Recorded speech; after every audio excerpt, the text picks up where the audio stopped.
wrestling fans, thanks for clicking on the dreaded D.Rose report, part 2. Got a lot of news here. You know, I hope I don't have to go into part 3. What's that? Oh, I got gum in my mouth. I heard you say that. The following news is a follow-up on John Cena. He underwent an MRI last week to determine the extent of his back injury. The MRI came back clean. Too bad they didn't examine his head. It's been reported that Cena has been working with a bulging disc in his lower back and has been working a light schedule in recent weeks, but he's relatively in good shape, so it seems Cena's been lying to you guys about being hurt. Last night's on ECW, Vince McMahon announced that the brand is coming to an end, and a new show will feature the next generation of WWE superstars. Will debut in about 3 weeks in the same time slot on Sci-Fi. The brand will be called WWE NXT, as in Next Generation. Word come out earlier today that there's already an NXT wrestling promotion based out of Scotland, which I said on the earlier report. To give background on the original NXT promotion, it's actually a developmental program of sorts of the Scottish Wrestling Alliance and member of the UK branch of the National Wrestling Alliance, or NWA. So we'll see who going. Well, Vince offer up some money, he'll be all right. By the way, Bobby Lashley, earned $50,000 for his MMA fight last weekend at Strikeforce in Miami. According to MMAmania.com, he is the 5th highest paid fighter on the card. Lashley defeated Wes Sims in the first round of their fight, continued its climb of MMA heavyweight ranks. Sims, by the way, for getting beat up, $25,000.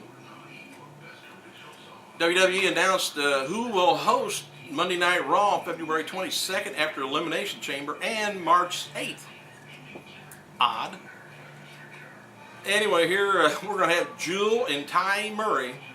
What does the 2 Grammy winners and stuff like that in a bull riding, have to do anything to do with WWE? Well, they are a celebrity power couple ready to bring even more action and excitement to Monday Night Raw live from Indianapolis. I guess they're going to have a bull, I don't know, insane maybe.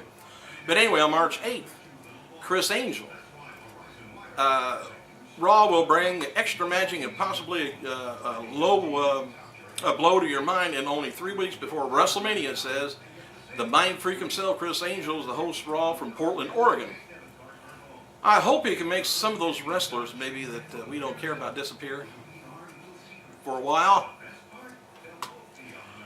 In case you missed it, Steve Austin's going to be promoting his movie Damaged on Raw when he hosts in March. WWE trademarks NXT was used for the Tuesday night show on Sci-Fi, by the way. Sources have confirmed that ECW will now be called, what I told you before. I'm reading another article which is about telling me the same thing as the other one. But apparently the show will be built around an entirely new cast of characters with the idea that WWE fans can see these characters develop, debut on Sci-Fi. Expect a lot of talent from WWE Developmental to be called up. More details on the new show should be made clear maybe later tonight, tomorrow.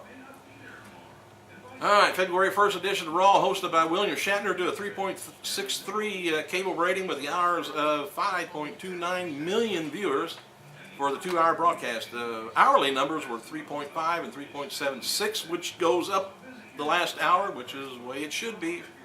Got to make people hang around for the main event.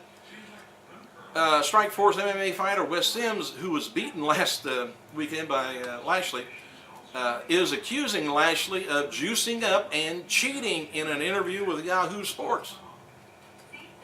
Never heard of such a thing. Sims told Yahoo that he needs to go back to being a security guard because he ain't got the mic skills to be a pro wrestler. He should go back to being a security guard because he ain't got the MMA skills either. Sims also claims that, of course, he got beat up by him too, so I don't say much for Sims. Sims also claimed that some of his pro wrestling friends have confirmed that to him that Lashley uses performance-enhancing drugs. I use that myself. Just ask my wife. Says he's juiced, and we did have a drug test. and his own wrestlers threw him under the bus. It says, I'm good friends with a lot of wrestlers, and I just know several wrestlers who have talked to me and sent me texts. So now what are you going to do, Sims? 2010 Royal Rumble winner Edge will be appearing at WWE Developmental down in Florida this Friday, February 12th in Melbourne, Florida. He'll also be doing a meet and greet autograph session before the show, unless they got him scheduled in to win another title or two. Movie website features a fan ranting questioning the success of Dwayne "The Rock" Johnson's movie career. The article flashes back to Johnson's 03 movie Rundown, which features cameo appearance by Arnold Schwarzenegger. And I don't know, they wanted to settle into comedy careers, and I guess they're kind of upset still with The Rock moving out of wrestling, I guess. And his movies are just kind of, not Arnold, but of course Arnold wasn't very good either, just good action. The author questions whether the era of action stars is over and suggests that The Rock's upcoming WWE return is a result of his movie career not taking off as he hoped. WWE star Santino Marella will be starring in a new sitcom, which I told you about that, with Beth Phoenix and as his living girlfriend, and Kozlov playing his best friend. Santino explains that if the show is successful, he tends to spend more time focusing on his acting career and his eyebrow. I was always a class clown, he says, the comedian, and combined with 20 years of grappling, you put them both together and you get Santino. I say, I think transition to be easy. I'm more of an actor than most professional wrestlers. He said, I did a pilot already and presented it to the office, and I did another pilot, and it was really fun. So shooting begins this month in Tampa, Florida. WWE next movie starring John Cena scheduled is Brother's Keeper, and it's about ready to finish filming, I guess, in Louisiana. Cena finished the scene last week, and the movie is expected to be released in theaters this summer, possibly around WWE SummerSlam time. Rey Mysterio avoided a major injury at SmackDown ECW live event, where he was teaming with Kane to face CM Punk and Luke Gallows. Rey was standing on Kane's shoulders when Kane started walking before Rey was in place. Rey fell backwards towards the turnbuckle and landed with all of his weight on one leg. The match immediately was stopped. Jack Doan spoke with Rey to confirm whether he was hurt or not. Rey rolled out onto the floor for a while, and the match was restarted. Kane worked for a few minutes by himself, and Rey did come back in, but only for a few quick spots. Rey limped back to the back and did work the TV tapings 2 nights later, and has worked several shows since then. January 30th edition of AM Raw did a 0.6 rating with about 700,000 viewers. Bret Hart was spotted having dinner with a number of TNA officials, including Jeremy Borash last night at Bailey's in Nashville after his appearance on Raw. Borash confirmed on his Twitter account, I got about a minute or so, F4W Online, says the decision was made within TNA Impact. Will be going Mondays full time, but it's not yet known the changes will take effect and when it's going to for sure happen. But it's going to be from 8 to 10 o'clock or 9 to 11. So they still don't know.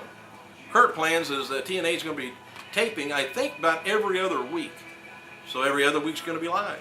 Possibly there's going to be 3 shows even taped. TNA's making the decision to go live Monday, depending on how low the ratings for the tape shows are and how.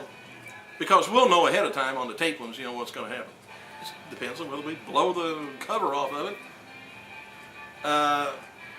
Anyway, they've been talking about that ever since in 2009. I'm about at the 9-minute mark again, so, I'm 9:35. Thanks for clicking on the second time. If I got any more silly stuff to tell you that somebody's done, I'll be back on here a third time. I gotta go.